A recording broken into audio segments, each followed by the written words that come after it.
What's going on, beautiful people? It's your boy here, Wesley from A Connection TV here on YouTube, the one place on the World Wide Web where we actually adopt similar connections despite our differences.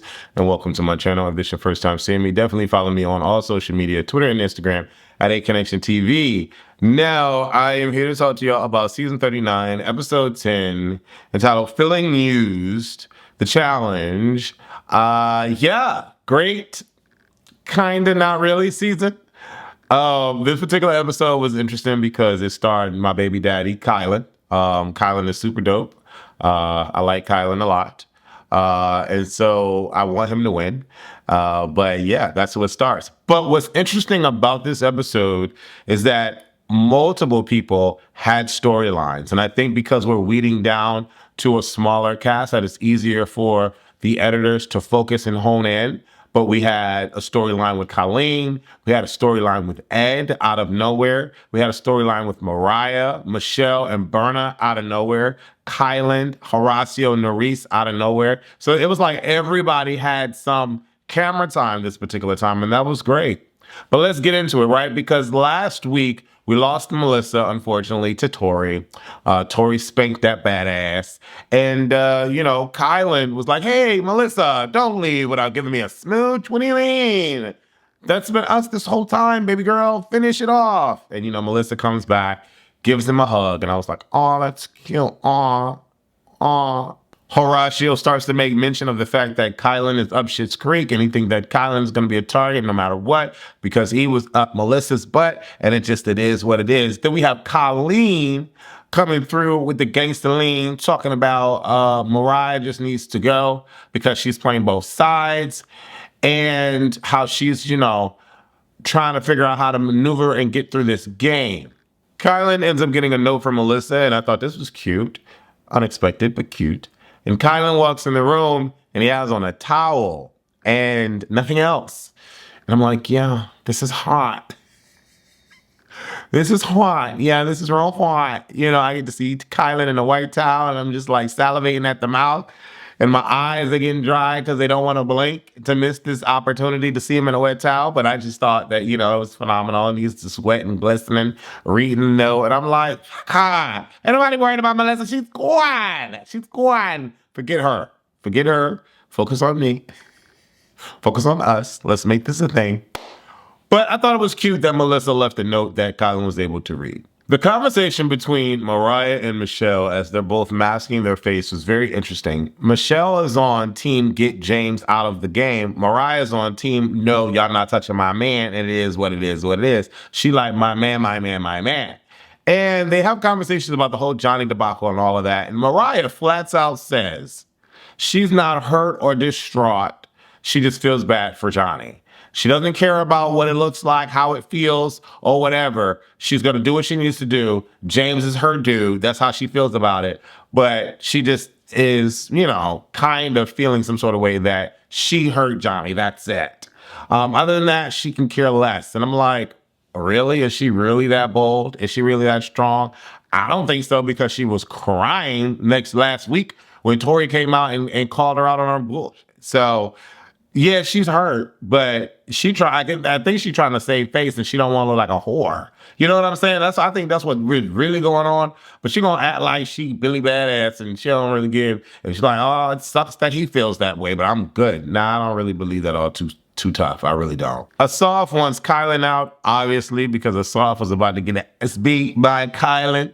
And then Colleen is on some like, I need to play my character, my alternate identity that I played in the mall because I won the mall and I need to get through this game and skirt through this game. And in my mind, I'm like, if you did win the mall, you should have the ability to skirt through these airheads, because a lot of the people on this show can't really think for themselves. And as of right now, Jay and Michelle are running the hell out of the show. And it's mainly because they've had enough experience and opportunity, and it's been done to them often, more often than not, that it's easy to do it to these rookies. You know what I'm saying? So in my mind, I'm like, okay, I see what's going on here. Colleen, make it happen. Do what you need to do. Berna speaks to Michelle, and to be quite honest, I tuned out of this. I didn't know that Berna and Michelle were so attached to the hip, or if I should even care at the fact that they were attached to the hip. But Berna is trying to save herself, and she's trying to position herself to be in a better position with Michelle because she knows Michelle and Jay are running the game. And for whatever reason, Berna is like really, really, really anti-Michelle with everyone else. And she feels that Michelle and her are cool outside of the game. They know each other outside of the game. There should be more of some type of communication, but between the two of them in the house. And I'm like, I didn't even know Michelle and Berna was a thing, but okay. We get to the competition and it's called Skyball, and they gotta be in these two nut sacks, you know, these two testicles, you know, up with like miniature sperm balls in each testicle, and they gotta get a puzzle down there, get the word. When they get the word, they can put the thing in there, and then they, you know, they can throw the sperm down at the bottom, and they can put the sperm in the vagina. Y'all not telling me that's what that wasn't. Y'all not telling me. The pyramid was like a V, right? It was like a V that he sat up on and was spitting the sperm inside the vagina, and then in the testicles was spitting the sperm out. So it was, you know, whoever designed this was really horny when they designed this, and it is what it is. We have the orange team up against the blue team. Everyone wants Kylan out, you know, but they're not going to say it to his face. Orange team ends up winning because Jay is really smart. He's done these challenges often enough to know and to gain some experience that maybe I should get at the top of this thing and let's make her happen. Let me impregnate this woman. So he gets on top of the vagina and starts spitting the sperm balls into her, right? Just start spitting and nutting all up in her. And then, you know, we get to the point where Ed decides to nut in the chick too. You know what I'm saying? And I'm like, okay, who's gonna climax first? Who's gonna get the valve pregnant filled up first? You know, I think it's gonna be Jay because he had the upper advantage. The upper hand. He went up there first, and you know, Jay wins. So they have to vote in a guy right away, and you know, Jay silently, you know, goes against Kylan, and everyone's like, yeah, we should put Kylan up. Kylan ends up going up. And it becomes this thing where it's like, well, why did he go up? Why did he not go up? Why did he go up? Who fought for him? Whatever the case may be, right? Kylan starts. What I didn't like about this situation was how Horacio had to be the one to say Kylan's name. I don't know how they dictate who's the one that's going to name out the person that's nominated, but Kylan's nominated. Kylan gets back to the house and he goes to immediately seek out Zara. At least that's what we saw in the edit. We don't know where he went first. We don't know. But he goes to speak to Zaza, and Zaza's like, yeah, there was 9 of us and only one of us wanted you to stick around, and that was Horacio. Everyone else was like, let's throw Kylan in, and it is what it is. So Kylan starts to feel some sort of way. Corey seems to be in a better position in the game after he, you know, threw himself on the cross against Melissa and Big T. And I'm guessing that it's working in his favor because no one's really caring about saying his name. All of the women don't want to say Corey's name. And so I'm like, I wish we would have seen how he patched things up with how they communicate with each other now, because Corey's game has been up shit's creek this whole time. Now, all of a sudden, people don't ever want to say his name. And it's like, okay, cool. But Corey is speaking to Jay as like they're equals. And I don't know if Jay is just playing along to pacify Corey, but it seems like they're on the same page and in the same league.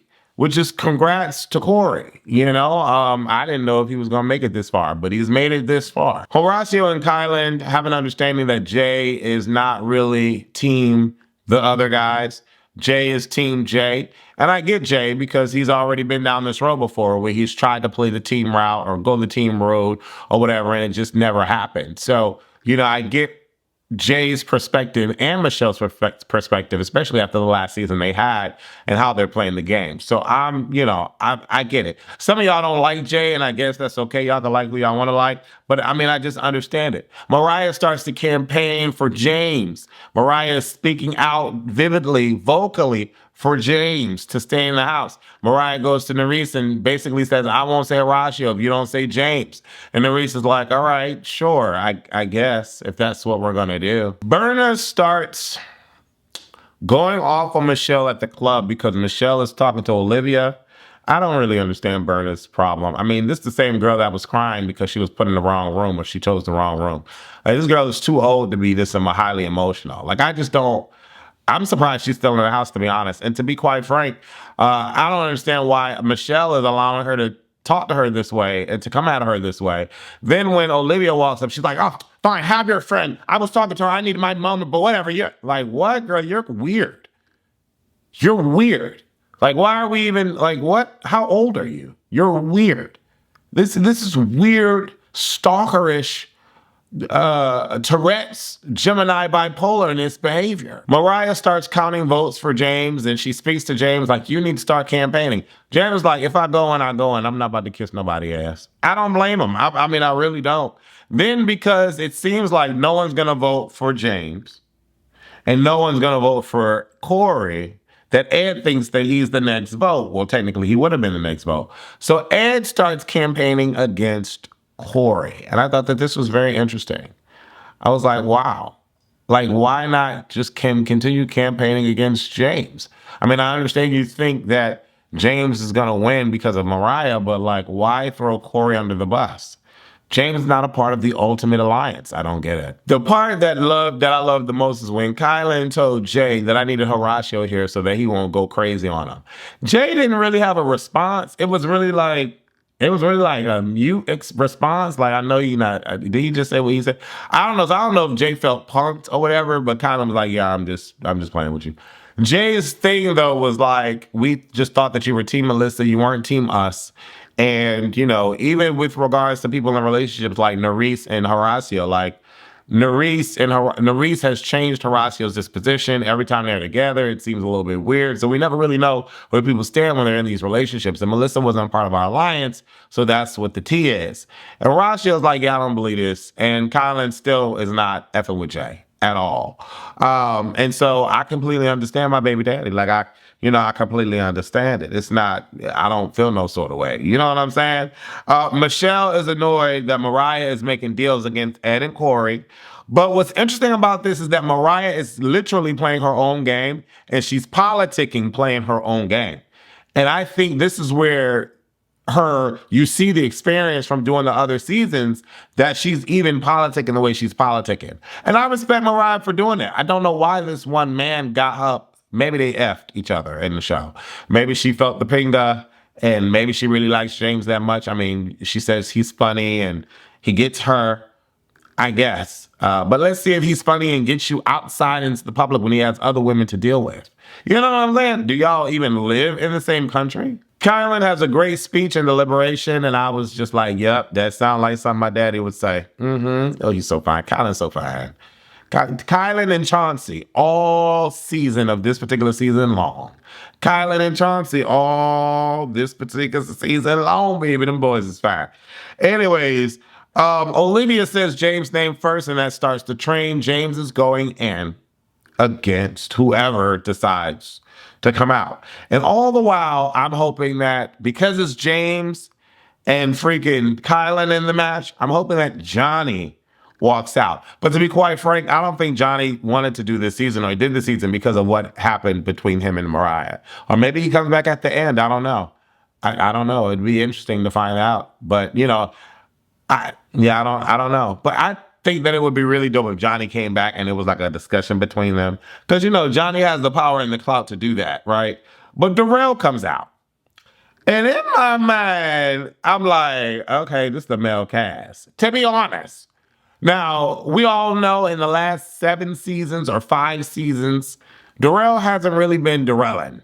You know what I'm saying? He has not been Darrelling whatsoever. And in my mind, I'm like, Kylan has a shot at this. Because Darrell is a male cast. Now, at the same time, you can say all of what TJ gave Tori, he should have gave Darrell, but he probably didn't give it to Darrell because Tori, one thing I can say about Tori has been consistent each season, murking each season. Darrell has not. I don't know if it's his old age or, you know, this title of winning 4 things in a row. I don't know what's playing into his mental. But I think that Kylan has a shot. And in fact, who wins? Kylan does. Kylan does. And I thought it was funny how Kylan was telling everybody to leave him alone because they had no idea how the mechanism that he was standing on was doing, like how to move it and all that. But Kylan beats Darrell. And that's a notch in his challenge career. I think that's super, super dope for him. And at this point, I know he's excited because he gets to go back in. What would be dope? To be honest, I think they should have just did this. I think that whoever goes into the challenge, but that they're put in by the team, that it's not a matter of them winning the money back to go into the grand prize. I don't think that that's what it should have been at all. I think because Darrell gets to get the 10,000, the vet gets to get the 10,000 if he wins. I think Kylan or whoever they throw in should get the 10,000 on their personal bank account because they've won the money. I think that would be hot, to be honest. I think that would be hot. And no matter what, they keep the money because they won the battle round. And if they make it to the final, they get the final jackpot plus what they won. I think that should be the determining factor or a good thing for people going in and beating it, not winning money back for people that threw you down. I think that's dumb, and I think that just was a waste of mental power, like creativity, to just be like, okay, then win the power to go back in the final jackpot. Because why am I fighting for these people to get the money back in the jackpot when they threw me down here? Am I the only one? I think I'm the only one. Anyway, leave your comments below. Let me know what you thought about this particular episode. I thought it was great. I'm happy that Kylan won, and I can't wait to see Jay and Kylan go at it next episode. I love Kylan, and I respect Jay because of how he's playing the game. But I'm Team Kylan all day long. I'm Team Kylan. Corey, if Corey made it to the final, I'd be happy for him. If Ed made it, I'd be happy for him. If Jay made it, I'd be happy for him. But like, Team Kylan all day long. And Horacio was running fast in that one of them clips. Like, he was running ahead of the pack. So I'm Team Horacio as well, because Horacio seems to be a great guy. Anyway, leave your comments below. Let me know whose team you're on. And yeah, be sure to subscribe, share, and like, because that would really help me out. Deuces.